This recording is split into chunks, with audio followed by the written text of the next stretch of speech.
Hello friends, welcome to literary love. Channel को subscribe करें और बेल आइकन को प्रेस करें ताकि आप कोई भी वीडियो कभी मिस ना करें। साथ ही अब आप हमें फेसबुक पे भी फॉलो कर सकते हैं। फ्रेंड्स, आज की वीडियो में हम बात करेंगे विलियम शेक्सपियर के एक सोनेट के बारे में जिसका नाम है when in disgrace with fortune and men's eyes. इसे सोनेट 29 के नाम से भी जाना जाता है। ये पोएम 1590s में लिखी गई थी, मगर इसे पब्लिश 1609 में किया गया था। फ्रेंड्स, ये पोएम एक एलिजाबेथन सोनेट है और इसलिए ये 3 क्वार्ट्रेंस और 1 कपलेट में बांटी गई है। पोएम की राइमिंग स्कीम है ABAB, CD EBEB FF, और ये जो राइमिंग स्कीम है वो उनकी बाकी सोनेट से थोड़ी अलग है। फ्रेंड्स, इस पोएम की थीम है self pity and positive effects of love. इस पोएम को फेयर यूथ को डेडिकेट किया गया है, उसके बारे में लिखी गई है, मगर ये पोएम शेक्सपियर की बाकी सोनेट से काफ़ी अलग है। इस सोनेट में लव के पॉजिटिव इफ़ेक्ट्स को बताया गया है कि किस तरह प्यार किसी के माइंड को इफ़ेक्ट करता है और एक तरह का कंपेंसेशन है उन सभी प्रॉब्लम्स के लिए, इंजरीज़ के लिए जो ह्यूमन लाइफ्स में आती हैं। यानी हम कितना भी परेशान क्यों न रहते हैं, प्यार या लव हमारी प्रॉब्लम्स को कम कर देता है, हमारी ज़िंदगी को और भी ज़्यादा आसान बना देता है। फ्रेंड्स, विलियम शेक्सपियर एक एलिजाबेथन पोएट, ड्रामाटिस्ट, एसेइस्ट और एक्टर थे। उनका जन्म हुआ था 26 अप्रैल 1564 में और उनकी डेथ हुई थी 23 अप्रैल 1616 में। उन्होंने अपनी पूरी लाइफ टाइम में 37 प्लेस और 154 सोनेट्स लिखे हैं जो आज भी उतने ही फ्रेश और पॉपुलर हैं और बहुत सारे कॉलेजेस में पढ़ाए जाते हैं।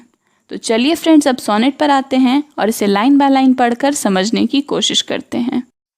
When in disgrace with fortune and men's eyes, यानी जब मेरी किस्मत बुरी होती है, मेरे पास पैसे नहीं होते और लोग मुझे बुरी नज़र से देखते हैं, यानी मुझे पसंद नहीं करते हैं। आई ऑल अलोन बिवीप माई आउटकास्ट स्टेट, तब मैं अकेला होकर अपनी हालत पर, अपनी स्थिति पर रोता हूँ, आंसू बहाता हूँ। बिवीप का मतलब होता है आंसू बहाकर रोना। And trouble deaf heaven with my bootless cries, और हेवन को यानी भगवान को एक तरह से अपनी बेकार दुख भरी बातों से परेशान करता हूँ, मगर वो मेरे लिए जैसे डेफ हो जाते हैं, मेरी बात को ना वो सुनते हैं और ना ही कोई जवाब देते हैं। यानी मैं अपनी परेशानियों को, जो कि बहुत ही मामूली हैं, सिंपल हैं, भगवान को बताने की कोशिश करता हूँ, लेकिन वो मेरी परेशानियों को नहीं सुनते हैं। ऐसा लगता है मानो वो बहरे हो गए हैं, डेफ हो गए हैं।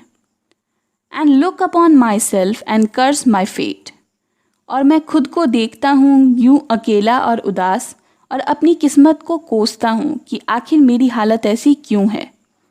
Wishing me like to one more rich in hope, और सोचता हूँ कि काश मैं किसी और की तरह होता जिसकी ज़िंदगी में कुछ और उम्मीदें होती हैं, जो होप से यानी उम्मीदों से भरी हुई होती है।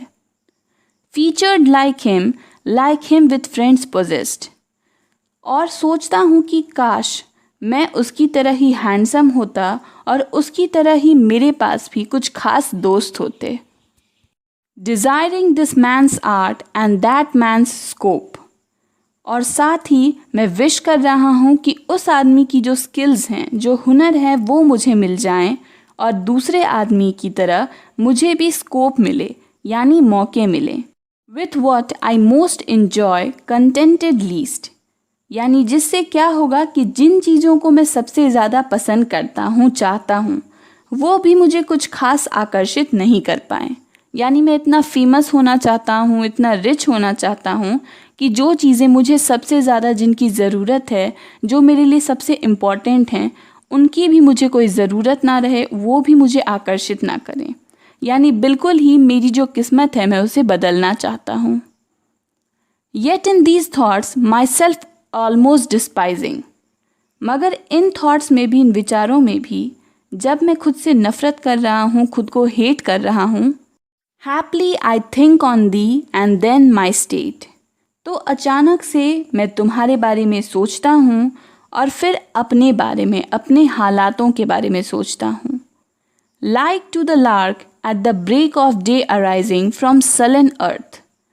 बिल्कुल उस लार्क की तरह जो सुबह होते ही उठती है इस धरती से, यानी इस धरती से उड़कर सुबह होते ही वो चली जाती है। Sings hymns at heaven's gate, कहाँ जाती है तो उड़कर हेवन के दरवाज़ों पर, और वहाँ जाकर गाने गाती है, प्रार्थनाएं गाती है। बिल्कुल उसी लार्क की तरह मैं भी फील कर रहा हूँ जब मैं तुम्हारे बारे में सोचता हूँ। For thy sweet love remembered such wealth brings, क्योंकि तुम्हारे बारे में सोचने से मेरी ज़िंदगी में इतनी हैप्पीनेस, इतनी खुशियाँ आ जाती हैं, that then I scorn to change my state with kings, कि तब मैं अपनी लाइफ को, अपने हालात को किसी राजा से, किसी किंग से भी नहीं बदलूँगा। यानी तुम मुझे इतना खुश करते हो, मुझे इतनी हैप्पीनेस देते हो कि वो खुशी एक दौलत के समान है मेरे लिए, और मैं उसे एक राजा बनने के बदले में भी नहीं बदलूँगा। यानी यहाँ पर एक सडन चेंज हो जाता है। जहाँ पोएट पहले रिच होना चाहता था, हैंडसम होना चाहता था, वहीं अपने लवर के बारे में सोचकर उसने डिसाइड कर लिया है कि वो अपने आप को नहीं बदलना चाहता है। फ्रेंड्स, यहाँ पर ये पोएम ख़त्म होती है।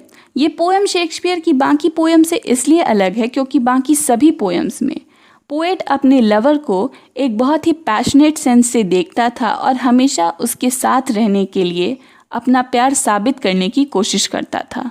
मगर इस पोएम में उसने अपने प्यार को साबित करने की कोशिश नहीं की है, बल्कि उसने अपने लव को, अपने प्यार को एक बहुत ही डिवाइन तरीके से दिखाया है, जो उसके लिए ताकत का भी काम करता है और अपनी मुश्किलों से लड़ने में उसकी हेल्प करता है। तो फ्रेंड्स, ये थी विलियम शेक्सपियर की sonnet number 29, when in disgrace with fortune and men's eyes.